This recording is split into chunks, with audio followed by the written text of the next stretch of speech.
안녕하세요. 오늘은 창세기 16장 이 속으로 한번 깊이 들어가 보려고 합니다. 네, 권혁철 목사님의 요약 자료를 길잡이 삼아서요. 그 하나님의 약속하고 또 인간의 조급함, 이게 막 부딪히는 지점 있잖아요. 있죠. 아주 중요한 부분이죠. 네, 거기를 한번 파헤쳐 볼 텐데요. 특히 그 약속이 어째 좀 더디게 이루어지는 것 같다. 이럴 때 믿음을 지킨다는 게 과연 뭘까? 아브라함, 사라, 또 하갈, 이 세 사람의 이야기를 통해서 좀 깊이 들여다보는 시간이 될 것 같아요. 네, 맞습니다. 이 이야기가 시작되는 지점이 사실 꽤 극적이에요. 그렇죠. 하나님께서 아브라함에게 분명히 약속을 주셨거든요. 하늘의 별처럼 많은 자손을 주시겠다고.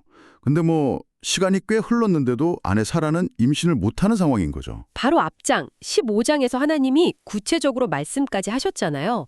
내 몸에서 날짜가 내 상속자가 될 것이다. 네, 아주 구체적이었죠. 그럼에도 불구하고 현실은 그대로인 거예요. 이 약속하고 현실 사이에 엄청난 간극, 그 팽팽한 긴장감, 여기서부터 이제 모든 갈등이 시작된다고 볼 수 있습니다. 네, 그럼 일단 사라의 입장에서 한번 따라가 볼까요?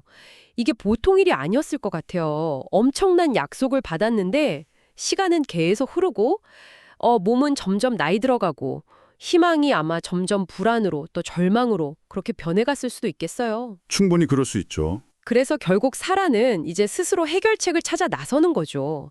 자신의 여종 하갈, 이 하갈을 통해서 아이를 얻고 그 아이를 내 아이로 삼겠다 이런 계획인데요. 여기서 진짜 주목해야 되는 건 사라의 말이에요. 여호와께서 내 출산을 허락하지 아니하셨으니 딱 이렇게 단정해버려요. 그 말이 참 무겁죠. 네. 하나님께 묻거나 기다리거나 이런 과정 없이 그냥 그 침묵을 최종적인 거절로 해석해버린 거죠. 바로 그 지점. 그게 이 이야기의 아주 핵심적인 갈등 요소 같아요. 하나님의 응답이 없을 때 우리는 종종 그걸 그냥 하나님의 부재 혹은 거절 이렇게 해석해버리기 쉽잖아요. 맞아요. 빈 공간을 그냥 내 생각으로 채워버리는 거죠. 그렇죠. 마치 그런 것처럼요. 근데 사실 진정한 믿음이라는 건 어쩌면 그 침묵 속에서도 약속의 내용 자체, 그러니까 약속하신 그분의 신실함을 붙드는 것일 텐데 말이죠. 사라는 여기서 하나님이 후사를 주신다는 그 약속의 본질보다는 어떻게든 아이를 얻는 것, 이 결과, 방법에 더 집착하게 된 것 같아요. 그러네요. 본질 대신 방법. 네, 자기 방식으로 하나님의 약속을 좀 앞당겨 보려고 한 거죠. 네, 흥미로운 지적이세요. 약속의 본질보다 방법에 집착했다는 점. 그리고 그 방법이란 게 당시 고대 근동 문화에서는 있을 법한 일이었다고는 해도 이게 하나님의 약속을 이루는 방식으로는 좀 아니었던 거네요. 그렇죠. 적절하지 않았죠. 이 과정에서 하나님께 여쭙는 건 그냥 완전히 빠져버렸고요. 근데 여기서 또 믿음의 조상이라고 불리는 아브라함. 이 아브라함의 반응도 사실 좀 의외예요. 맞아요. 그 역시 하나님이 내 몸에서 날짜라고 구체적으로 약속하신 걸 들었잖아요. 그런데도 사라의 제안을 덥석 받아들인단 말이죠. 아브람의 동의. 그게 이 이야기의 비극성을 더 깊게 만드는 것 같아요. 왜 그랬을까? 여러 가지 추측은 가능하겠죠. 아내의 그 간절한 요청을 외면하기 어려웠을 수도 있고요. 네, 그럴 수 있죠. 아니면 어쩌면 그 역시도 이제 오랜 기다림에 좀 지쳐서 이게 최선일지도 모른다. 이렇게 생각했을 수도 있고요. 중요한 건 그 역시 하나님께 다시 묻지 않았다는 점이에요. 이 부분이 우리에게 시사하는 바가 참 큰 것 같습니다.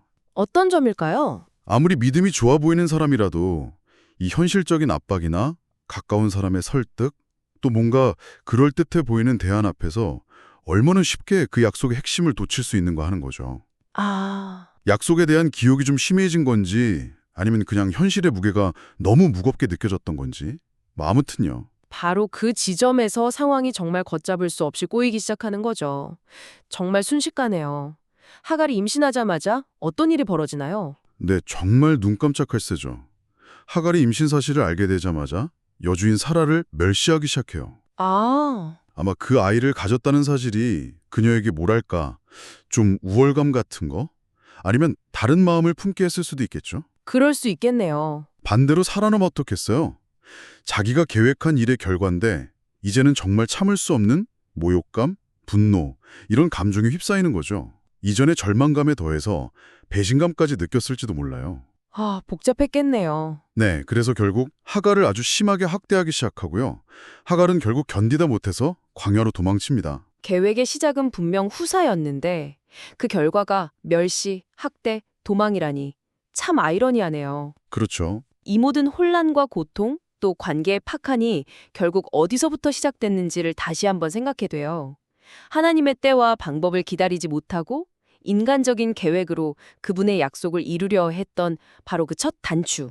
거기서부터 문제가 생긴 거군요. 맞습니다. 여기서 잠시 멈춰서 한번 생각해 볼 필요가 있는 것 같아요. 우리의 그 조급함 혹은 좋은 의도라고 포장될 수도 있는 우리의 계획이 의도치 않게 우리 자신뿐 아니라 가장 가까운 사람들에게 어떤 상처와 균열을 가져올 수 있는가 하는 점이요. 사라의 계획은 겉으로 보기에는 가정을 위한 것처럼 보였지만 그 속에는 사실 불신과 조급함이 있었고 그 결과는 결국 파괴적이었잖아요. 네. 여기서 우리는 이런 질문을 던져볼 수 있죠. 하나님 없이 세운 계획이 과연 진짜 해결책이 될 수 있을까? 그런데 이야기는 여기서 끝나지 않죠. 모든 것이 실패하고 다 망가진 것처럼 보이는 바로 그 순간 아주 놀라운 전환이 일어납니다. 네, 바로 하나님의 개입이죠. 네. 광야로 도망친 하갈에게 하나님이 찾아가시는 장면인데요. 이게 참 네, 이 장면은 정말 인상적입니다. 절망 속에서 홀로 광야에 버려진 하갈에게 여호와의 사자가 나타나죠. 근데 그냥 단순히 너 왜 도망쳤냐? 이렇게 책망하시는 게 아니라 먼저 그녀의 상황을 정확히 아시고 질문을 던지세요. 어떻게 질문하시죠? 사라의 여종 하갈아, 네가 어디서 왔으며 어디로 가느냐? 이렇게요. 그리고는 아주 현실적인 지침을 주십니다. 네 여주인에게로 돌아가서 그 수하에 복종하라. 돌아가라. 네, 이게 방장의 어려움을 피하지 말고 직면하라는 요구이기도 한 거죠. 하지만 여기서 그치지 않잖아요. 그 고통 속으로 다시 돌아가라는 명령과 함께 엄청난 약속을 또 주시죠. 맞아요. 내가 네 씨를 크게 번성하여 그 수가 많아 셀 수 없게 하리라. 와, 이건 마치 아브라함에게 주셨던 그 약속과도 좀 비슷하게 들리는데요. 네, 그렇죠. 이것은 하갈 개인의 고통을 하나님께서 분명히 듣고 계셨고 그녀를 외면하지 않으셨다는 아주 분명한 증거가 되는 거죠. 그 만남의 의미가 정말 깊네요. 네, 단순히 하갈을 위로하는 것을 넘어서는 깊이가 있어요. 하나님은 사라와 아브라함의 그 믿음 없음이라는 근본적인 문제를 다루시기 전에 그 결정 때문에 가장 직접적인 고통을 겪고 있는 사회적 약자, 이 하갈을 먼저 찾아가서 만나주신다는 점이에요. 먼저. 네, 심지어 태어날 아들의 이름까지 직접 지어주시잖아요. 이스마엘. 그 뜻이 하나님이 들으셨다거든요. 하나님이 들으셨다. 네, 하갈의 그 고통스러운 신음, 그 누구도 들어주지 않는 것 같았던 그 소리를 하나님은 듣고 계셨다는 것을 그 이름 자체에 새겨주신 겁니다. 와, 정말 하갈에게는 정말 놀라운 경험이었을 것 같아요. 그 경험 앞에서 하갈은 하나님을 뭐라고 부르죠? 엘로이라고 부릅니다. 엘로이? 네, 나를 살피시는 하나님이란 뜻이죠. 버려진 광야에서 가장 비참한 순간에 자기를 보고 계시는 하나님을 만난 거예요. 나를 살피시는 하나님. 바로 이 엘로이라는 이름에 이 이야기에 또 다른 중요한 통찰이 담겨 있다고 생각해요. 하나님의 관심과 돌보심이 언약의 중심인물, 그러니까 아브라함과 사라에게만 머무는 게 아니라는 사실입니다. 하갈처럼 이렇게 소외되고 인간적인 계획의 희생양이 되어서 고통받는 이들까지도 하나님은 하나하나 세심하게 보고 계시고 로이, 또 그들의 고통 소리를 듣고 계신다. 이스마엘이라는 거죠. 정말 놀랍네요. 네. 인간의 실수와 실패로 얼룩진 바로 그 현장에서 오히려 하나님의 자비와 그 세심함이 더욱 빛을 발하는 것을 보게 되는 것 같아요. 이건 어쩌면 약속의 성취에만 너무 몰두했던 아브라함과 사라에게 보내는 조용한 메시지였을 수도 있습니다. 하나님은 결과만큼이나 그 과정 속에 있는 사람에게도 깊은 관심을 가지고 계시다는 것을요. 자, 이 파란만장한 이야기를 쭉 따라오면서 몇 가지 중요한 깨달음들을 얻게 되는 것 같습니다. 권혁철 목사님의 요약 자료를 참조하면서 우리 삶에 적용할 수 있는 핵심들 한번 정리해 볼까요? 네, 좋습니다. 첫째는 하나님의 약속은 인간의 시간표와는 다를지라도 반드시 이루어진다는 믿음입니다. 우리의 조급함이나 실수 때문에 그 약속 자체가 취소되는 건 아니라는 거죠. 그렇죠. 약속은 여전히 유효하다. 둘째, 하지만 그 조급함에서 나온 인간적인 계획은 설령 좋은 의도였다 하더라도 종종 더 큰 문제를 일으킨다는 겁니다. 약속을 이루려는 노력이 오히려 관계를 망가뜨리고 고통을 초래하는 그런 아이러니가 발생할 수 있다는 걸 기억해야 해요. 네, 그렇다면 진정한 믿음이란 뭘까요? 세 번째의 핵심이 바로 여기 있는 것 같아요. 그건 단순히 결과를 기다리는 수동적인 태도를 넘어서 하나님의 때와 방식을 신뢰하면서 결과 자체보다는 약속을 주신 그 하나님과의 관계에 집중하는 것. 뭐랄까, 과정 속에서의 신뢰 말이죠. 정확합니다. 그리고 네 번째로 우리의 실패에도 불구하고 하나님은 당신의 계획을 신실하게 이루어 가신다는 것입니다. 우리의 실수가 하나님의 큰 그림을 망치는 게 아니라 오히려 그 실패와 고통 속에서도 하나님은 일하시고 또 엘로이처럼 찾아오셔서 회복의 길을 열어주신다는 그런 희망이죠. 네, 희망이 있네요. 마지막으로 특히 어렵고 긴 기다림의 시간을 통과하고 있다면 엘로이, 즉 나를 살피시는 하나님을 기억하는 것이 정말 큰 힘이 될 수 있다는 겁니다. 아, 엘로이. 네, 내가 잊혀진 존재가 아니고 나의 작은 신음소리조차 듣고 계시는 분이 있다는 그 사실 자체가 위로가 되고 또 버팀목이 될 수 있다는 거죠. 이 깨달음들을 당신의 삶에 한번 비춰보면 어떨까요? 혹시 지금 무언가를 간절히 기다리고 있는데 마치 하나님의 침묵만 느껴지는 그런 상황은 아니신가요?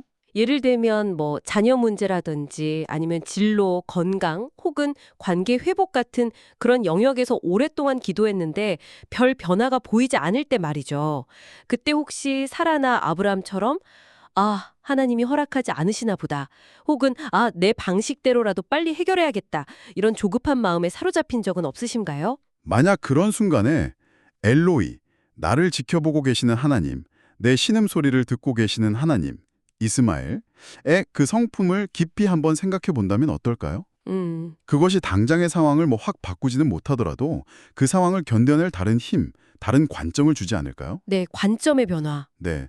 이 이야기는 결국 진정한 순종이란 우리가 원하는 결과를 억지로 만들어내는 그런 행위에 있는 것이 아니라 보이지 않는 상황 속에서도 하나님의 약속과 그분의 성품을 신뢰하는 태도에 있음을 보여주는 것 같습니다. 네, 오늘은 창세기 16장을 통해서 인간의 조급함이 어떻게 하나님의 약속을 왜곡시키려 했는지, 그리고 그 실패와 고통 속에서도 어떻게 하나님의 신실하심과 자비, 특히 소외된 자를 향한 엘로이의 시선이 드러나는지를 함께 살펴보았습니다. 네, 의미 있는 시간이었죠. 네, 약속을 기다리는 우리의 자세에 대해서 정말 많은 생각을 하게 만드는 그런 깊이 있는 시간이었던 것 같습니다. 마지막으로 당신에게 하나의 질문을 남기면서 마무리할까 합니다. 네, 어떤 질문인가요? 이 이야기는 결국 인간이 자신의 방식으로 하나님의 약속을 이루려고 애썼음에도 불구하고 하나님은 당신의 주권적인 계획과 때에 따라 결국 약속을 성취해 가시는 모습을 보여주잖아요. 그렇죠. 그렇다면